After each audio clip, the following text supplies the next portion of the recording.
Jésus mon meilleur ami. Oh. Shalom, shalom, soyez bénis au nom de Jésus. On attend quelques connexions et on commence le message de cet après-midi. Mon meilleur ami, est-ce que tu peux lui dire ce soir, Seigneur, j'aimerais être comme toi. Oh, oh, oh. Mon meilleur ami, Jésus mon meilleur ami, tu es mon meilleur ami. La bête l'oliso, louia camarade nangai, azala kalisusu camarade te, akomana ye famille nangai. Tu es mon meilleur ami. Son nom c'est Jésus, son nom c'est Jésus, Mon meilleur ami. Amen, amen. mon meilleur ami, Jésus mon meilleur ami. Est-ce que toi aussi tu peux dire ce soir, Yahweh, mon meilleur ami, Jésus mon meilleur ami, tu es mon meilleur ami. Quand la dépression a frappé à ma porte, Yahweh, impossible d'en parler, personne ne pouvait me comprendre. Ceux qui ont témoigné, Ganagai. Quand j'ai dit aux hommes que je méritais devenir meilleur, personne ne pouvait me croire.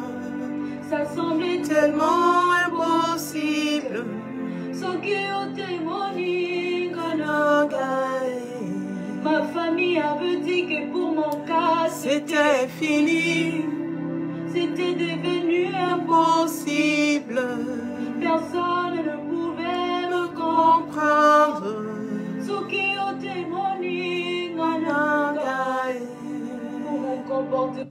Alléluia, alléluia, shalom, shalom à vous. Merci de vous connecter encore cet après-midi pour suivre le message de ce jour. Je suis la servante de Dieu, Amandine Dapriao, du ministère Jésus l'eau de vie et nous sommes basés ici à Londres. Nous allons prendre quelques instants et prier le Seigneur. Seigneur, nous te prions, nous prions que tu viennes nous enseigner la vérité de ta parole et que cette vérité, Seigneur, puisse transformer nos vies au nom puissant de Jésus de Nazareth. Amen, amen. Soyez bénis au nom de Jésus. Et donc, nous sommes dans une série intitulée La tente d'assignation que nous avons déjà commencé depuis quelques dimanches. Bon, quelques dimanches. Ça fait déjà la 8e partie aujourd'hui. Alléluia. Et donc, nous continuerons avec ce même message, donc de la tente d'assignation. Alléluia. Gloire à Jésus. Gloire à Jésus. Que le Seigneur donc vous bénisse. Alléluia. Merci encore de vous connecter. Et donc pour rappel, comme je disais tantôt, la semaine dernière, nous avons donc continué avec notre message sur la tente d'assignation. Donc c'était la 7e partie. Et donc notre objectif est de décrypter petit à petit, selon la grâce de Dieu qui nous a été donnée, donc de décrypter le modèle divin que Moïse a reçu. Alléluia. On l'a vu dans Exode 26, verset 30. La Bible dit, tu dressera le tabernacle d'après le modèle qui t'a été montré donc sur la montagne. Alléluia. Et donc Moïse est monté sur la montagne. Il a reçu le modèle divin donc du tabernacle céleste. Alléluia. Et donc Moïse avait la mission donc de reproduire ce tabernacle-là. Et nous voyons dans Exode 40 que Moïse va finir donc la construction donc du tabernacle avec la venue bien sûr donc de la présence de Dieu donc sur l'œuvre que Moïse avait faite. Et donc, notre mission ou notre objectif, le but donc de cette étude, c'est vrai que ça prend déjà du temps, mais il est important pour nous de comprendre pourquoi Moïse a construit donc ce tabernacle-là. Et donc, Moïse devait suivre un modèle bien précis, alléluia, un modèle bien précis avec le parvis, c'est-à-dire la partie donc extérieure. Et puis, nous avons maintenant le tabernacle en lui-même qui était divisé donc par le voile. Et donc, le voile va nous donner deux compartiments, le lieu saint et le lieu très saint. Le lieu saint où les sacrificateurs, les prêtres pouvaient venir, mais dans le lieu très saint, là où se trouvait le coffre de l'alliance, alléluia, le coffre de l'alliance avec le propitiatoire, avec les deux chérubins dessus, la table, les tablettes, alléluia, dans le coffre, le pain de proposition, la verge d'Aaron dans le coffre. Cet endroit-là, c'est seulement le souverain sacrificateur donc qui pouvait y accéder. Donc le peuple venait donc à la tente d'assignation, à la rentrée donc de cette tente-là. Et donc quand nous parlons du voile, nous avons parlé déjà dans les messages précédents, Jésus-Christ en mourant donc sur la croix, la Bible nous dit que le voile a été déchiré, donnant ainsi accès donc à tout le monde. Alléluia. Et donc ce n'est plus les Juifs désormais qui sont sauvés. Le salut est étendu donc à toute la terre. Le voile est déchiré. Le peuple qui n'avait même pas droit donc au sacerdoce va désormais être invité au-delà du voile. Et donc nous savons que notre étude de la tente d'assignation, c'est véritablement un appel à venir rencontrer donc le Seigneur. Alléluia. Et nous avons vu que sous Moïse, qui représente donc l'ancienne alliance avec le tabernacle terrestre, alléluia, le tabernacle terrestre, le souverain sacrificateur rentrait seul dans le lieu sacré, alléluia, dans le lieu saint. Hébreux 9, le verset 7 dit, et dans la seconde partie, donc le souverain sacrificateur seul entre une fois par an, alléluia, non sans y porter bien sûr du sang qu'il offre pour lui-même et pour les péchés donc du peuple. Alléluia, nous voyons déjà qu'il y a un problème puisque le souverain sacrificateur lui-même étant un être humain, il est déjà prompt au péché. Et donc quand il rentrait dans le lieu très saint, il devait envoyer donc le sacrifice non seulement pour lui-même, pour ses propres péchés, mais aussi pour ceux donc du peuple. Et il y rentrait seul, alléluia. Le peuple qui était venu pour donner ce sacrifice-là n'avait pas droit, alléluia, de rentrer dans le lieu très saint, de savoir ce qui s'y passait, je veux dire, profiter de la présence glorieuse de Dieu, du conseil de Dieu. Non, ce peuple-là devait être un spectateur et rester dehors, alléluia. Le souverain sacrificateur rentrait seul dans le lieu très saint. Et donc, c'était là déjà un problème, alléluia. Et donc, on a parlé déjà donc du sacrifice. Le sacrifice devait être pour lui-même et pour le peuple. Un troisième problème, puisque c'était un homme, il fallait justement le remplacer à chaque fois qu'il mourait, il fallait le remplacer. Alléluia. Et donc, pour ne citer donc quelques exemples là, qui faisaient que la première alliance sous Moïse devait être remplacée par une seconde alliance, une bien meilleure. Alléluia. Une plus excellente. Et le souverain sacrificateur, ou du moins notre souverain sacrificateur à nous, le Seigneur Jésus-Christ, le souverain sacrificateur donc de la nouvelle alliance, celui-là au contraire, alléluia, il n'est pas devenu souverain sacrificateur par filiation. Nous en avons parlé donc les dimanches précédents, on s'en souvient dans Psaume 110, le verset 4, la Bible nous dit, l'Éternel l'a juré et il ne s'en repentira point, tu es sacrificateur pour toujours à l'ordre de Melchisédek. Et donc là, il s'agissait bien sûr donc du Seigneur Jésus-Christ qui est devenu souverain sacrificateur à l'ordre de Melchisédek, car nous savons que c'est seulement Aaron et ses descendants qui pouvaient être souverains sacrificateurs. Donc, des Lévites, alléluia. Mais nous savons que le Seigneur Jésus-Christ vient de la tribu de Juda. Et donc, selon sa filiation, selon sa descendance humaine, il n'avait même pas droit au sacerdoce, car Moïse n'en avait pas parlé quand il était en train de donner les lois qu'il avait reçues justement de Dieu quand il est monté sur la montagne. C'était les Lévites qui avaient été mis à part donc pour le sacerdoce. Mais la Bible nous dit que le Seigneur a pris un serment, Dieu lui-même a pris un serment et il a dit désormais, je te fais, parlant de Jésus, souverain sacrificateur à l'ordre de Melchisédek. C'est ce même Melchisédek, sacrificateur devant Dieu, sacrificateur devant l'Éternel, à qui Abraham, alléluia, Abraham lui-même va donner la dîme, alléluia. Ça signifie tout simplement que le sacerdoce de Melchisédek est plus élevé que celui de Lévi, alléluia, et celui de Aaron, alléluia, par ricochet.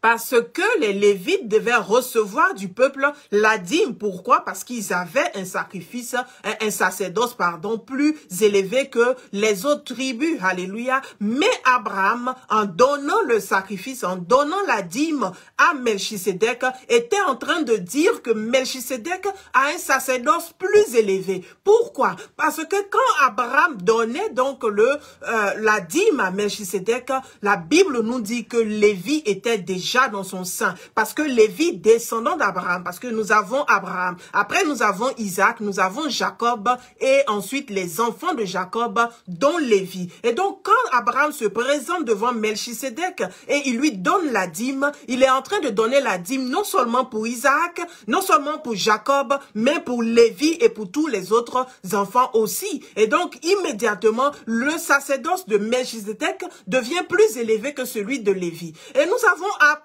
depuis que dans Hébreux 8 verset 7 que s'il y a besoin de remplacement d'alliance, ça veut dire que la première alliance a des carences que la deuxième vient rectifier, la deuxième est plus excellente, la deuxième ne vient pas abolir la loi, car Jésus-Christ même dit, je ne suis pas venu pour abolir la loi, mais pour l'accomplir. Alléluia. Ainsi donc, Jésus-Christ va être élevé par serment, il va être élevé donc par promesse, alléluia, au rang de souverain sacrificateur, cette fois-ci, non pas en tant que descendant de Lévi, ni d'Aaron, parce qu'il ne l'était pas, mais cette fois-ci, en tant que souverain sacrificateur à l'ordre de Melchisédek, alléluia, qui a un sacerdoce plus élevé que Lévi. Ainsi, notre Seigneur Jésus a un sacerdoce plus élevé que celui de Lévi, alléluia, gloire à Jésus. Je veux dire à quelqu'un que même si ta filiation ne te permet pas de rentrer dans certains endroits ou d'avoir droit à ceci ou à cela, la grâce de Dieu qui vient sur toi maintenant te permet de te positionner là où tes parents n'avaient même pas droit, là où tes ancêtres n'avaient même pas droit de rentrer, dans le nom puissant de Jésus de Nazareth. Ce n'est pas une affaire de filiation, mais c'est un décret divin qui a été pris. Dans le nom puissant de Jésus de Nazareth, je proclame qu'un décret divin est pris dans ta vie maintenant pour te repositionner, alléluia, là où même tes frères n'ont pas été, là où même ta famille n'a pas été, là où même ton père n'a pas été, c'est là que le Seigneur te positionne. La parole nous dit qu'il nous prend de la boue, il nous prend de la boue pour nous mettre à la table des rois. Je prie dans le nom puissant de Jésus de Nazareth, alors que tu n'es pas descendant de roi, alors que tu n'es pas prince, je prie maintenant que la grâce de Dieu arrive à toi et te positionne à la table des rois, dans le nom puissant de Jésus de Nazareth. Alors le Seigneur Jésus-Christ devient souverain sacrificateur, non pas par filiation, mais par décret divin, par promesse divine, alléluia, par promesse divine, alléluia, excusez-moi. Et donc c'est ainsi que le Seigneur Jésus-Christ devient souverain sacrificateur, lui qui n'avait même pas droit au sacerdoce, son sacerdoce est plus élevé que celui d'Aaron et de ses fils. S'il y a besoin de remplacement, la seconde alliance est plus excellente que la première. En plus, Jésus-Christ est rentré dans un tabernacle céleste. Alléluia. On a dit dès le départ que Moïse avait pour mission de reproduire le tabernacle céleste qu'il avait vu. Et donc, c'était simplement une reproduction du vrai tabernacle. Et donc, Jésus-Christ de Nazareth est rentré dans le vrai tabernacle, dans le tabernacle céleste, celui qui n'a pas été fait de main d'homme, celui que Dieu lui-même a construit. C'est dans ce tabernacle-là que le Seigneur Jésus-Christ est rentré. Et donc la seconde alliance, la nouvelle alliance avec le Seigneur Jésus-Christ a, alléluia, un sacerdoce, un modèle, alléluia, plus excellent que le premier. Alléluia. Mais ce n'est pas fini. Ce n'est pas fini. Le peuple qui venait donc pour demander pardon, pour demander l'expiation des péchés, pour faire des offrandes ou toute autre chose, devait rester à l'extérieur et devait être simplement des spectateurs. Mais Hébreux 6, le verset 20, la Bible nous dit ceci. Là où, alors, alléluia, parlons du tabernacle, là où Jésus est rentré comme précurseur. Il est rentré comme précurseur, alléluia, comme quelqu'un qui commence quelque chose, comme le premier de plusieurs, alléluia. Il est rentré comme précurseur, ayant été fait souverain sacrificateur pour toujours selon l'ordre de Melchisédek. Et donc le mot-clé pour nous c'est précurseur. Alléluia, précurseur. Et donc Jésus-Christ est ainsi rentré en premier par sa mort sur la croix. Il va donc ouvrir le chemin. Hébreux 10, 19, 20 nous le dit. Ainsi donc, frères, puisque nous avons au moyen du sang de Jésus une libre entrée dans le sanctuaire. Alléluia. Cette fois-ci pas le sanctuaire humain, pas le sanctuaire fait des mains d'hommes, non, mais le sanctuaire céleste par la route nouvelle et vivante qu'il a inaugurée pour nous au travers du voile, c'est-à-dire donc de sa chair. Et donc Jésus-Christ, le précurseur, va inaugurer une nouvelle route. Sous l'ancienne alliance, le peuple était spectateur. Mais dans la nouvelle alliance, j'ai une bonne nouvelle pour toi. J'ai une bonne nouvelle pour toi qui m'écoute. Sous la nouvelle alliance, nous ne sommes plus des spectateurs, alléluia, mais nous sommes participants maintenant à cette œuvre divine, participants maintenant à ce service. Alléluia, gloire à Jésus, car Jésus-Christ a ouvert le chemin. L'ancien souverain sacrificateur sous Moïse, il devait rentrer tout seul dans le lieu très saint. Il devait demander pardon non seulement pour ses propres péchés, ce qui n'est pas le cas du Seigneur Jésus-Christ, car il n'a point péché, il n'a aucun péché en lui, alléluia. Mais ce souverain sacrificateur devait rentrer tout seul. Et nous, le peuple, nous devions rester dehors. Et on ne savait même pas ce qui se passait dedans. On ne bénéficiait même pas de cette présence de Dieu-là. Il rentrait tout seul. Mais la Bible nous dit que Jésus-Christ, par sa mort sur la croix, a déchiré le voile qui est sa propre chair. Il va mourir et désormais, il va nous faire entrer dans le lieu très saint. Alléluia. Désormais, nous entrons dans ce lieu très saint-là et nous sommes participants, alléluia, de cette œuvre divine. Quelle grâce! Quelle grâce! Alléluia! Apocalypse 1, le verset 4 nous dit ceci. Jean aux 7 églises qui sont en Asie. Que la grâce et la paix vous soient données de la part de celui qui est, qui était et qui vient, et de la part des 7 esprits qui sont devant son trône. Verset 5 nous dit ceci. Et de la part de Jésus-Christ, le témoin fidèle, le premier-né des morts et le prince des rois de la terre, à celui qui nous aime et qui nous a délivrés de nos péchés par son sang. Le verset 6 continue pour dire, et qui a fait de nous un royaume des sacrificateurs. Alléluia. Nous qui n'avions pas droit au sacerdoce, alléluia, puisque n'étant pas descendants de Lévi, n'étant pas même des enfants biologiques même d'Abraham, Jésus-Christ de Nazareth, par sa mort sur la croix, va nous donner non seulement accès au tabernacle, accès à la présence de Dieu, mais il va nous faire participants de cette œuvre divine. Et désormais, nous sommes un royaume de sacrificateurs. Nous avons désormais part au sacerdoce et nous pouvons rentrer dans le lieu très saint pour faire le service devant Dieu. Alléluia. Un royaume de sacrificateurs. Pour Dieu son Père, à lui soit la gloire et la puissance au siècle des siècles. Alléluia. Ainsi, nous sommes désormais participants de la grâce divine. Alléluia, quelle grâce! Nous ne sommes plus réduits à rester dans le parvis. Par le sacrifice de Jésus, nous pouvons rentrer dans le lieu saint à cause de son sang. Et donc, c'est ce dont nous avons parlé donc les dimanches précédents, dans les messages précédents. Et comme toujours, donc, nous pouvons donc visiter ou encore revisiter tous ces messages-là qui sont sur la page du ministère JWL Ministries.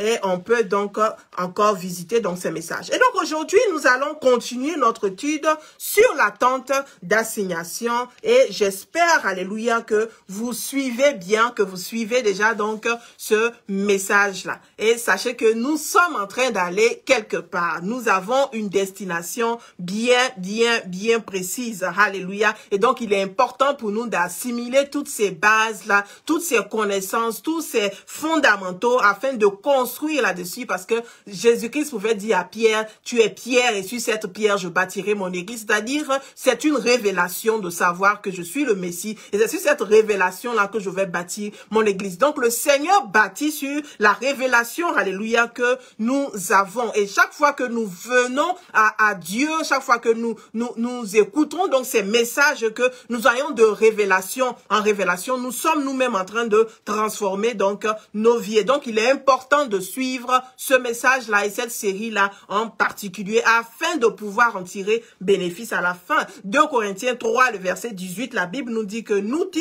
tous qui, le visage découvert, contemplons comme dans un miroir, alléluia, comme dans un miroir, la gloire du Seigneur, nous sommes transformés donc à la même image, sachant que la parole de Dieu donc est ce miroir-là. Quand nous contemplons le miroir de la parole de Dieu, nous sommes transformés, alléluia, parce que quand nous regardons dans ce miroir, la parole de Dieu va nous dire, par exemple, on a une tâche ici, on a une tâche par là, et puis à mesure que nous sommes en train de nettoyer, de nous arranger, nous sommes en train de nous transformer donc de gloire en gloire, donc à la même image, de gloire en gloire, comme par le Seigneur l'Esprit. Et donc, c'est là notre but avec l'étude donc de la tente d'assignation. Ainsi, comme Moïse, alléluia, comme Moïse sortait de la présence de Dieu, son visage brillait au point où il devait donc se voiler. Le peuple pouvait lui dire, mais Moïse, ton visage brille trop, on n'arrive pas à te regarder, il faut que tu te couvres. Et donc, pour leur parler, il se couvrait, alléluia. Il devait donc se mettre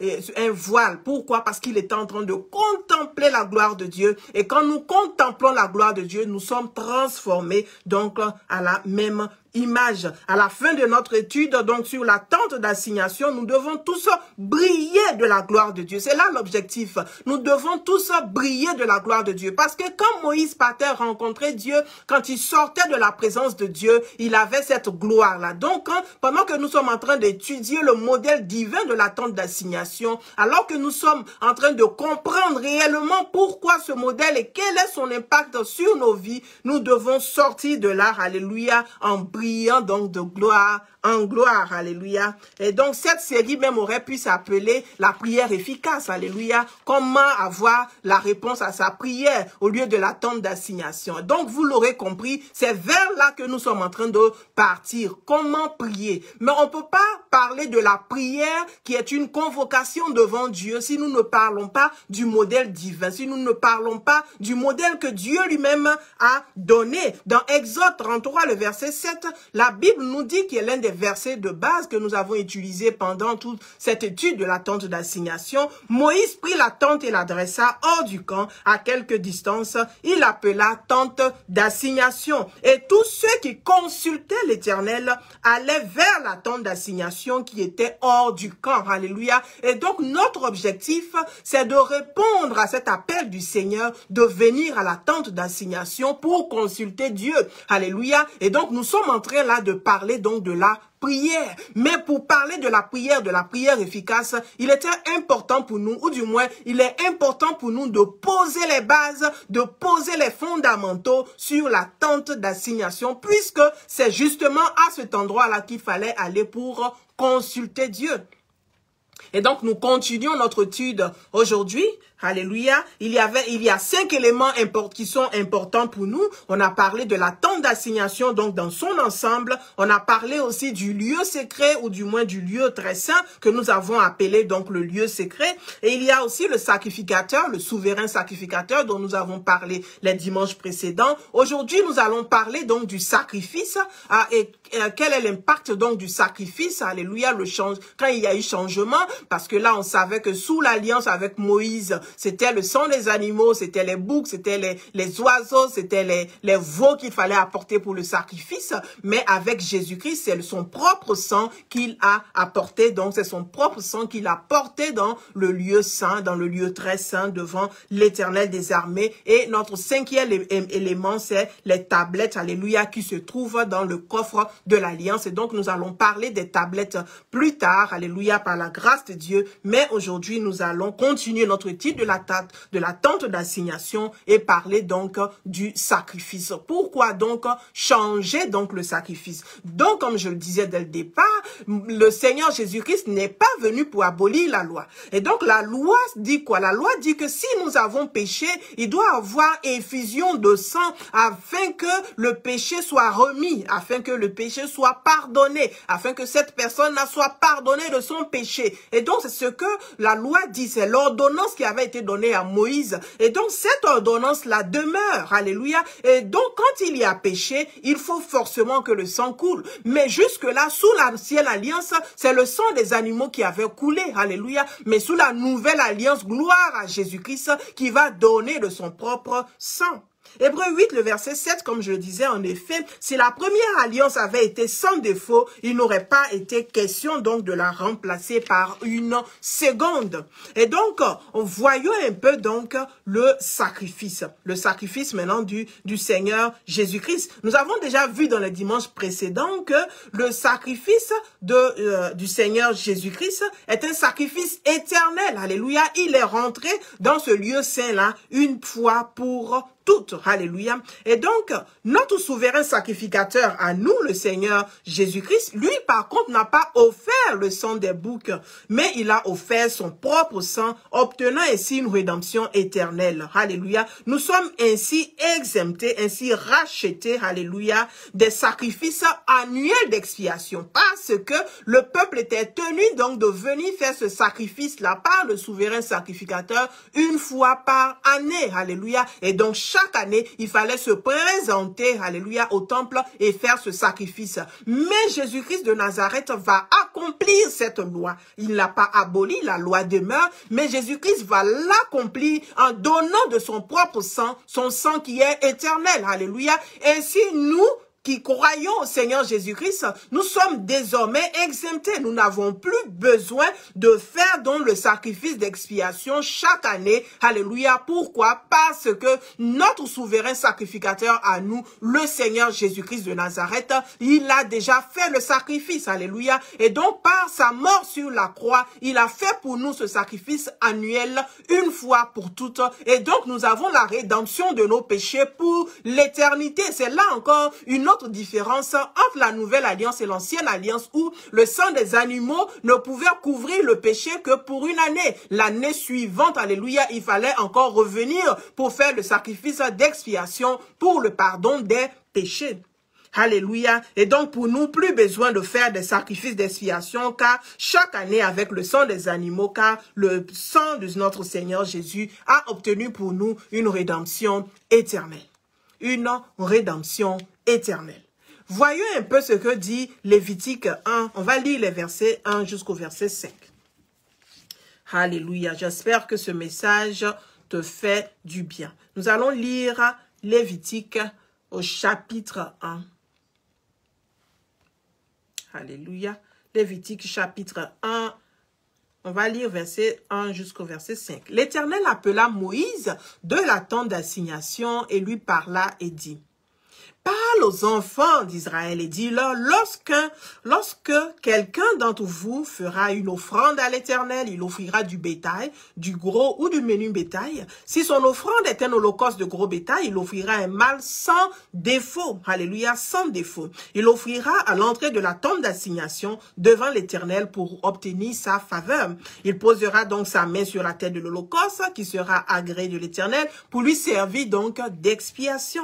Le verset 5 nous dit: il égorgera le veau devant l'Éternel, et les sacrificateurs, fils d'Aaron, offriront donc le sang, et le répandront tous autour sur l'autel qui est à l'entrée de la tente d'assignation. Alléluia. Et donc ce sacrifice-là, il devait se faire donc à l'entrée de la tente d'assignation. Il devait l'égorger, donc l'animal qui avait été porté, et son sang devait couler, et la personne allait avoir donc la faveur devant Dieu. Mais il faut comprendre que l'animal devait être sans défaut. Alléluia. Et donc nous l'avons déjà expliqué, pour que Jésus-Christ puisse être le souverain sacrificateur, pour être le sacrifice, puis être qualifié pour être le sacrifice, il fallait qu'il soit l'agneau de Dieu sans défaut. Alléluia. Il fallait qu'il soit l'agneau de Dieu sans défaut. Et nous avons vu que même par sa naissance, alléluia, parce qu'il est né de la Vierge Marie, en tant que chrétien, nous devons comprendre que c'est une vérité fondamentale à croire et à accepter en tant que chrétien, que Jésus-Christ est né donc de la Vierge, et donc il n'y a pas eu de semence d'homme,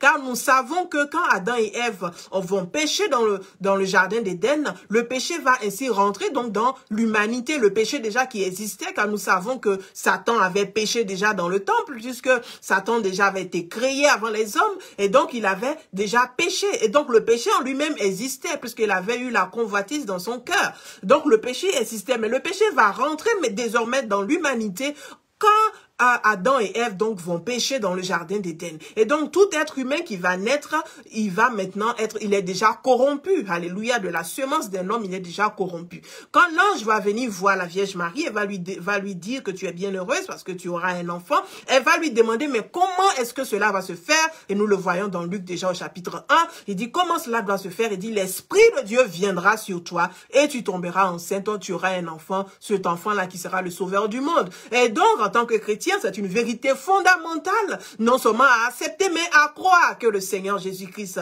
est né donc de la Vierge Marie par la puissance du Saint-Esprit. Ainsi, il était déjà par sa naissance qualifié à être ce veau-là, à être cet agneau de Dieu, ce sacrifice pour le péché, car le sacrifice devait être sans défaut. Alléluia. Et Pierre même va continuer pour nous dire dans Pierre 1 Pierre 2, le verset 22, que lui, parlant de Jésus, qui n'a point commis de péché et dans la bouche duquel il ne s'est point trouvé de fraude. Alléluia. Et donc, ainsi donc, comme par une seule offense, nous le voyons dans Romains 5, 18, comme par une seule offense, la condamnation a atteint tous les hommes, de même par un seul acte de justice, la justification qui donne la vie s'étend donc à tous les hommes. Et donc, c'est ainsi que par Jésus-Christ, non seulement par sa naissance, mais tout au long de sa vie, tout au long de son parcours sur la terre, il n'a point péché. Et donc, quand se présente Golgotha, il est digne,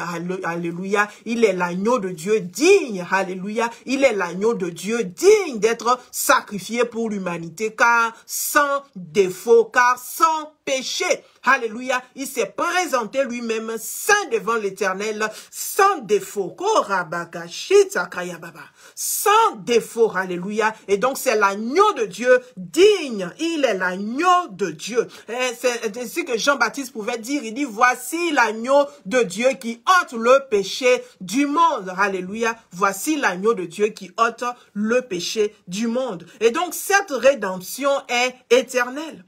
Hébreux 9, le verset 12 nous dit ceci, et il est entré une fois pour toutes dans le lieu très saint, non avec le sang des boucs et des veaux, mais avec son propre sang, ayant obtenu ainsi une rédemption éternelle. Et donc, nous avons déjà vu jusque-là que la rédemption donc que nous obtenons du sang du Seigneur Jésus-Christ est une rédemption éternelle. Alléluia. Nous sommes toujours en train de parler de la tente d'assignation. Nous sommes en train de voir la différence entre la nouvelle et l'ancienne alliance.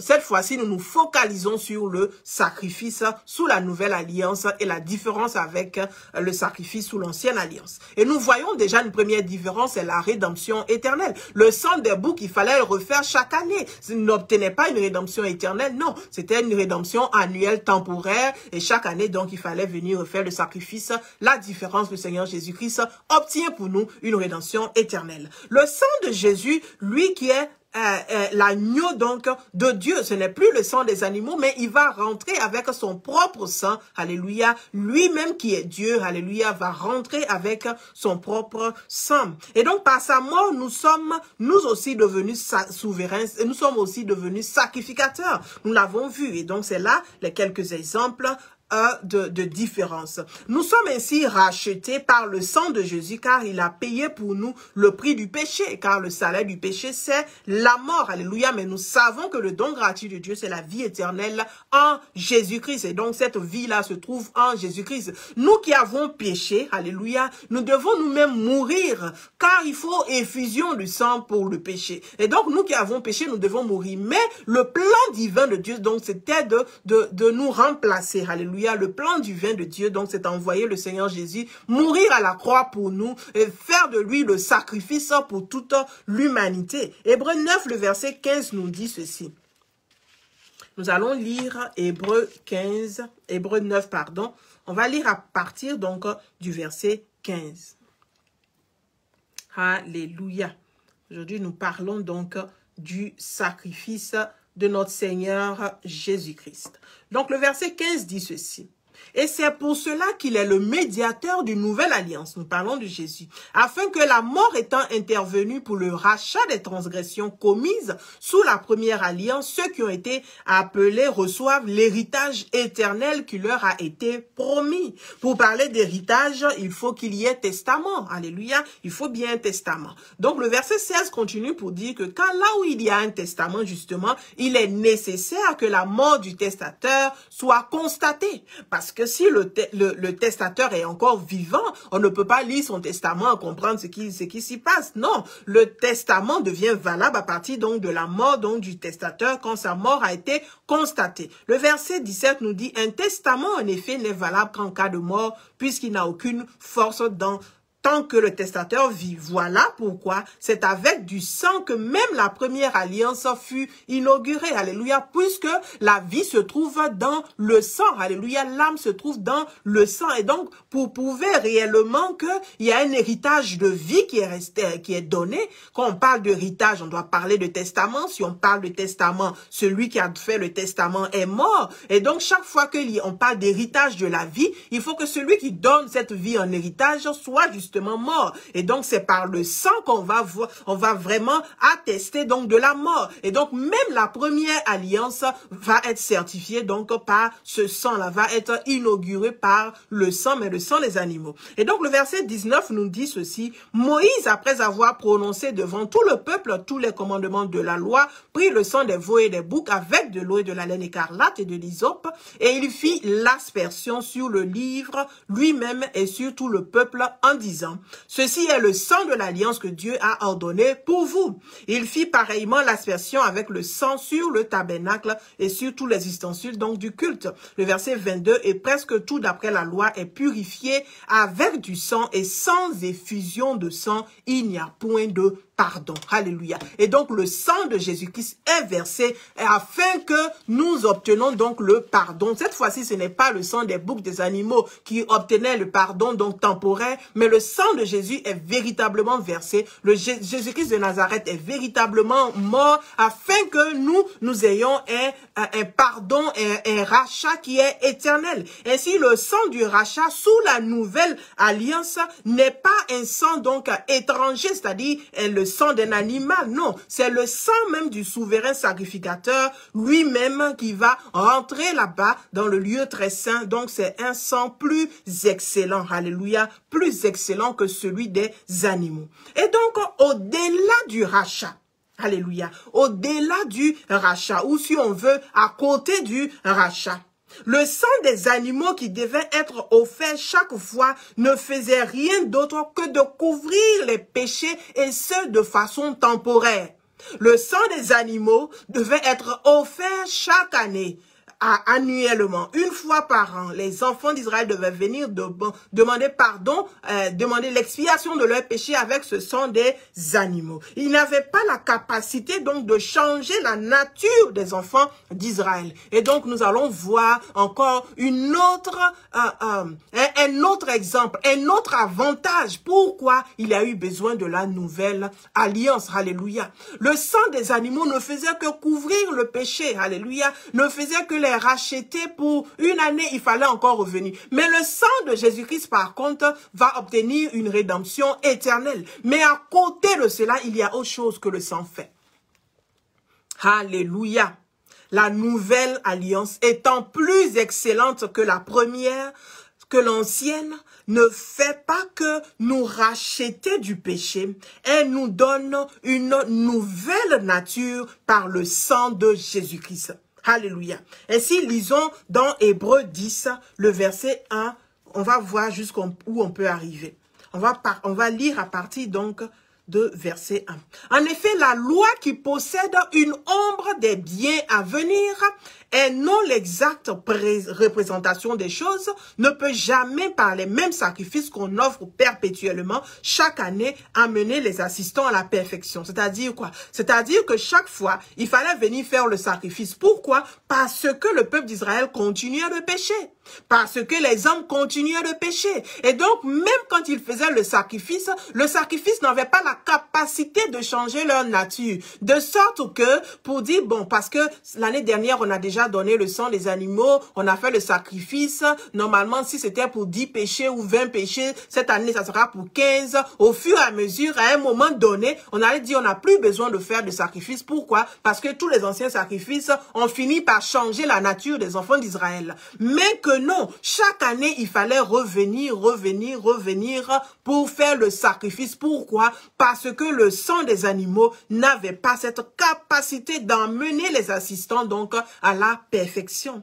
Autrement, n'aurait-on pas cessé de les offrir, comme je le disais, parce que ceux qui rendent ce culte, étant une fois purifiés, n'auraient plus eu conscience de leur péché. Alléluia. La conscience du péché allait forcément à un moment donné quitter ceux qui faisaient le sacrifice. Et donc, puisque tu n'es plus pécheur en tant que tel, il n'y a plus besoin donc de faire le sacrifice. Mais le sang des animaux n'avait pas cette capacité. Mais le souvenir des péchés est renouvelé chaque année donc par ces sacrifices. Car il est impossible que le sang des taureaux et des boucs ôte les péchés. Le sang des boucs et des taureaux n'ôtait pas le péché. Il couvrait les péchés. Alléluia. Et donc c'est ainsi que quand Jean-Baptiste va voir le Seigneur Jésus, il va se dire enfin, voici l'agneau de Dieu qui ôte les péchés du monde. Le sang des boucs n'a pas pu. Le sang des animaux, des taureaux, des oiseaux n'a pas pu. Le sang des pigeons n'a pas pu. Mais finalement, voici l'agneau de Dieu qui ôte le péché du monde. S'il y a besoin de remplacement, c'est que la nouvelle alliance est plus excellente que la première. Et voilà la bonne nouvelle que j'ai pour toi ce jour. Que la nouvelle alliance nous donne un sang qui est plus excellent. Le sang du Seigneur Jésus-Christ qui ôte les péchés du monde.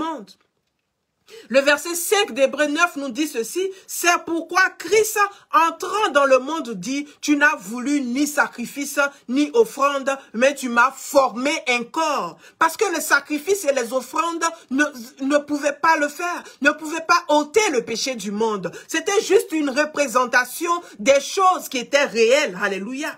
Et tu n'as agréé ni holocauste, ni sacrifice pour le péché.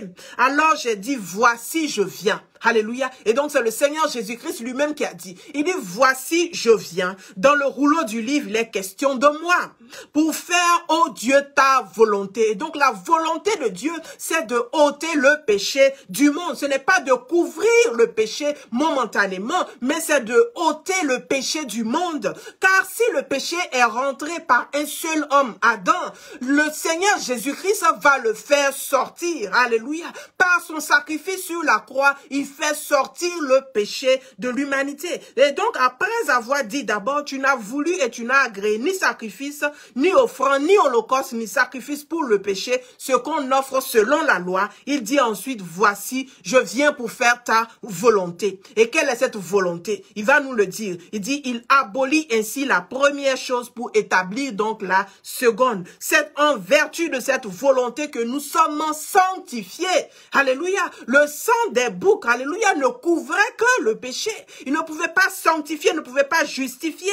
Mais le sang de Jésus-Christ, l'offre du corps de Jésus-Christ, une fois pour toutes, va faire de nous des nations saintes, va faire de nous une nation sainte. C'est ce que Pierre nous dit. Pierre nous dit que nous sommes désormais une race élue, une nation sainte, un sacerdoce royal. Pourquoi? À cause de l'œuvre du Seigneur Jésus. On ne pouvait pas dire cela sous l'ancienne alliance avec les enfants d'Israël. Non, c'est au contraire. Le Seigneur les appelait le peuple rebelle, le peuple au cou raide. Ils venaient, ils sacrifiaient, ils venaient, ils donnaient les animaux, mais ils étaient appelés le peuple au cou raide, le peuple rebelle. Mais nous, en tant qu'enfants de Dieu, nous qui avons donné notre vie au Seigneur Jésus, nous sommes désormais une nation sainte, nous sommes désormais un sacerdoce royal.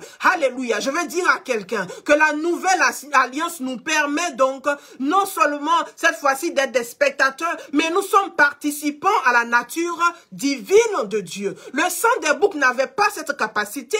Alléluia. Raison pour laquelle il fallait toutes les fois revenir. Le souverain sacrificateur devait rentrer dans le lieu très saint, devait se présenter, s'arrêter dans la présence de Dieu et présenter le sang des animaux. Or, notre Seigneur Jésus-Christ, la Bible nous dit qu'il est assis à la droite de Dieu, le Père. Le verset 12 nous dit ceci. Lui, après avoir offert un seul sacrifice pour les péchés, s'est assis pour toujours à la droite de Dieu. Pourquoi il s'est assis? Il s'est assis parce que tout est accompli. C'est justement ce qu'il a dit à la croix. Alléluia. Il a dit tout est accompli. Son service en tant que souverain sacrificateur, c'était de rentrer dans le lieu très saint, de présenter le sang et d'obtenir le pardon des péchés, d'obtenir donc la rémission des péchés. Jésus-Christ dit tout est accompli. Rabakashita, il dit je l'ai fait à la croix. Ce n'est plus le sang des animaux, ce n'est plus le sang des oiseaux, ce n'est plus le sang des pigeons, ce n'est plus le sang de taureaux, non, alléluia, mais c'est le sang du Seigneur Jésus-Christ. À la croix, il a dit tout est accompli. La Bible nous dit que désormais, notre Seigneur Jésus-Christ, notre souverain sacrificateur, élevé à l'ordre de Melchisédek, qui a un sacerdoce plus élevé que celui des Lévites, il est assis.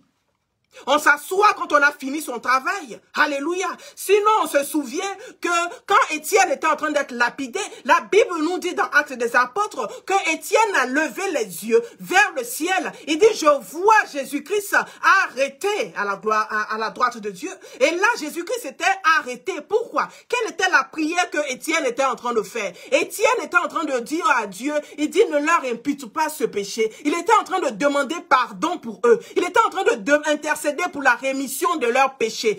Ainsi, il est en train de dire que le souverain sacrificateur est arrêté. Il est prêt à recevoir donc cette prière de demande de pardon. Mais quand la Bible nous dit qu'il est maintenant assis à la droite de Dieu le Père, ça veut tout simplement dire qu'il a fini son œuvre de rémission des péchés. Il a fini son œuvre de demande de pardon des péchés. Il peut maintenant s'asseoir à la droite de Dieu. Il peut maintenant s'asseoir à la droite de Dieu. Je veux dire à quelqu'un, quel que soit le péché que tu as fait, pendant que tu es en train de m'écouter, les péchés sont lourds sur toi, tes péchés t'écrasent, tu ne sais pas quoi en faire. Je prie dans le nom puissant de Jésus de Nazareth, que tu viennes déposer ces fardeaux devant la croix, que tu viennes déposer ces fardeaux devant Dieu, car même si l'ancienne alliance, il fallait faire des sacrifices des animaux, et les sacrifices de ces animaux-là ne faisaient que couvrir le péché. J'ai une bonne nouvelle pour toi, le sang de Jésus-Christ ne fait pas que couvrir le péché, le sang de Jésus-Christ ça ôte le péché, le sang de Jésus-Christ enlève complètement le péché. Il dit, si vos péchés vous rendent rouge comme le cramoisi, moi je vous rends blanc comme la neige.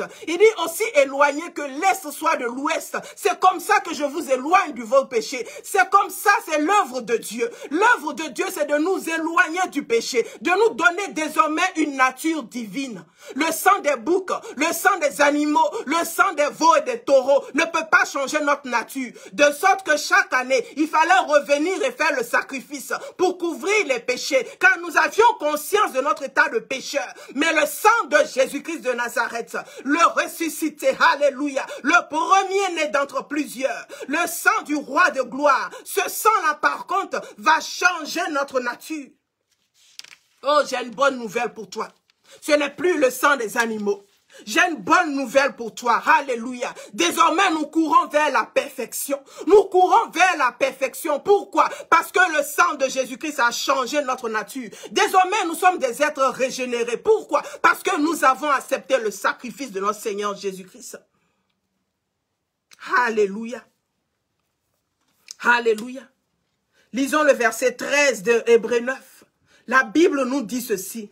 Car si le sang des taureaux et des boucs et la cendre d'une vache répandue sur ceux qui ont souillé sanctifie et procure la pureté de la chair,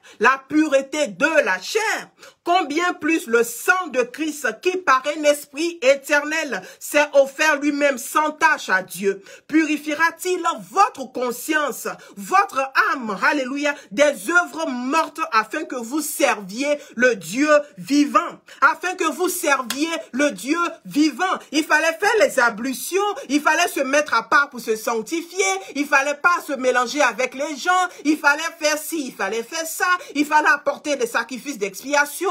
Tout ceci, c'était des œuvres charnelles pour apporter une sanctification charnelle. Mais le sang de Jésus-Christ, l'Esprit éternel, va plutôt apporter une sanctification à notre conscience, à notre nature, à nous-mêmes, alléluia, de sorte que notre nature intérieure désormais va changer. Parce que même quand nous faisons les ablutions, quand nous faisons les sacrifices des animaux, nous retournons dans le péché. Alléluia. Le sang des animaux ne pouvait rien faire, n'avait pas la capacité de nous changer. Alléluia. Et donc ce sang-là sanctifiait simplement le corps. Mais le sang de Jésus-Christ, qui est un sacrifice plus excellent, un sacrifice éternel, celui-là par contre, il va nous changer. Et voici ce que la Bible nous dit dans 2 Corinthiens 5, le verset 17, un verset très populaire que beaucoup d'entre nous connaissons. Mais voici ce que la Bible nous dit. Si quelqu'un est en Christ, il est une nouvelle créature. Les choses anciennes sont passées. Voici toutes choses sont devenues nouvelles. Ainsi, en Jésus-Christ, nous sommes une nouvelle créature. Nous sommes de nouvelles personnes. Le sang des boucs, alléluia, ne pouvait pas faire cela, n'avait pas la capacité de nous changer, mais le sang de Jésus-Christ au contraire nous change. Le verset 18 continue pour dire, et tout cela vient de Dieu qui nous a réconciliés avec lui par Christ et qui nous a donné le ministère donc de la réconciliation. Alléluia. Le ministère de la réconciliation que nous obtenons donc du Seigneur Jésus. Ainsi, quand je suis devant toi ce jour pour t'annoncer l'évangile, pour te parler du Seigneur Jésus, je suis en train de faire le ministère de la réconciliation. Je suis en train de te dire, il est important pour toi de te réconcilier avec Dieu. Ainsi, tu pourras changer de nature et tu pourras devenir une nouvelle personne. Car Dieu lui-même, c'est vrai que le péché est rentré dans le monde par Adam, mais il a trouvé une solution. Il a envoyé son fils Jésus. Jésus-Christ lui-même a dit que je suis venu sur la terre pour faire ta volonté. Et quelle est cette volonté? C'est ôter le péché du monde. Ainsi, tu n'auras plus conscience du péché. Pourquoi? Parce que tu auras une nouvelle nature. Si tu es en train de m'écouter cet après-midi, ce jour, alléluia, selon l'heure à laquelle tu prends ce message, si tu es en train de m'écouter, tu te rends compte que le péché est encore en toi, tu te rends compte que tu n'as pas encore vécu cette œuvre de régénération, de transformation du Seigneur Jésus-Christ. Je vais t'inviter à accepter le Seigneur Jésus comme sauveur et comme ton Seigneur. La Bible nous dit que cela vient de Dieu, cette œuvre de transformation. Il dit si quelqu'un est en Christ, il est une nouvelle créature. Cela vient de Dieu et c'est Dieu seul qui peut faire cette œuvre-là. Mais qu'est-ce que nous devons faire? nous devons appeler le Seigneur Jésus-Christ. Nous devons l'accepter. Nous devons le confesser de nos bouches et croire dans nos cœurs qu'il est Seigneur. Croire qu'il est mort à la croix pour nous. Ainsi, nous aussi, nous allons recevoir le salut de Dieu et nous allons commencer donc ce processus de régénération. Alléluia. Car quand nous recevons le salut, nous le recevons dans notre esprit. Maintenant, nous devons travailler sur nous afin que le salut que nous avons reçu puisse avoir donc des fruits dans nos vies. Alléluia. Alléluia. Et donc, pour entrer dans cette présence de Dieu, il nous fallait donc il faut que le souverain sacrificateur entre avec du sang. Et sous la nouvelle alliance, c'est le sang donc du Seigneur Jésus-Christ qui va nous donner donc accès donc à Dieu. Il faut avoir une certaine donc disposition avant de rentrer donc dans le sanctuaire. Il faut avoir une certaine disposition avant d'être appelé nation sainte, avant de faire partie donc de ce sacerdoce, de ce peuple de sacrificateurs. Il faut donc accepter le Seigneur Jésus-Christ. Alors, je trouve que c'est un moment important, un moment donc donné pour toi de donner ta vie au Seigneur Jésus. Et donc, tu vas répéter après moi, Seigneur Jésus, je te donne ma vie. Je te donne mon cœur. Je te demande pardon d'avoir vécu loin de toi. Mais en ce jour, je reconnais que tu es né, que tu es mort sur la croix pour mes péchés. Je reconnais qu'à la croix, tu as tout accompli et tu m'as donné accès désormais au Père. Viens dans ma vie, viens me changer et que je sois transformé à jamais. Au nom de Jésus. Amen, amen. Si tu as fait cette prière avec moi, je veux prier à mon tour que la grâce de Dieu parvienne à toi maintenant et que l'œuvre de Dieu parvienne à toi. La grâce de Dieu vienne à toi pour commencer déjà à te transformer afin que tu aies cette nature de Dieu, cette nouvelle nature que donne la vie dans le Seigneur Jésus-Christ. Et bien sûr, nous sommes joignables sur la page du ministère JWL Ministries et nous nous ferons le grand plaisir. Ce serait un privilège pour nous de t'accompagner donc sur ce chemin, alléluia, sur le chemin donc de la vie éternelle. Et donc, revenons donc à notre message, le sacrifice devait se faire déjà donc à l'entrée de la tente d'assignation. Et donc, c'est l'une des premières conditions pour accéder à Dieu. Accéder donc à cette présence de Dieu, il fallait déjà faire le sacrifice et le Seigneur Jésus-Christ l'a fait pour nous. Ainsi, c'est vrai que le message est un appel à venir à rencontrer Dieu à la tente d'assignation, mais l'une des premières conditions donc d'accès, c'est d'appartenir donc au Seigneur Jésus-Christ. Et donc, en faisant donc cette prière de repentance, alléluia, nous sommes déjà en train de faire le premier pas. Nous sommes en train de répondre déjà à l'invitation donc de notre Seigneur Jésus-Christ. Voyons un peu l'histoire de Jacob et Ésaü. Jacob et Ésaü sont les enfants donc d'Isaac. Et ce sont des frères jumeaux. Isaac, au soir donc de sa vie, il est en train de devenir vieux. Il demande donc à son fils Ésaü, qui est le fils aîné justement, de venir, de lui faire un repas, un gibier, et ensuite il devait lui donner à manger. Quand il allait finir de manger, il allait le bénir.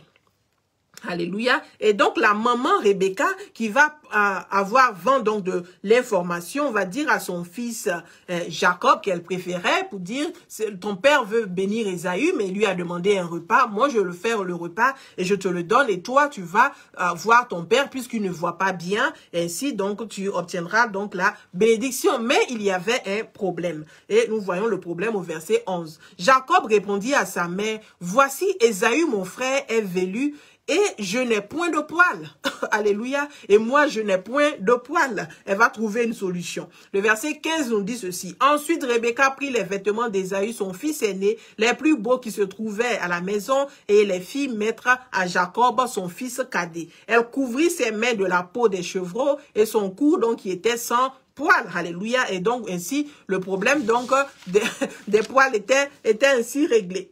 Et donc, Jacob s'approcha d'Isaac, et là nous sommes au verset 22, son père qui le toucha et dit, la voix est la voix de Jacob, mais les mains sont les mains d'Ésaü.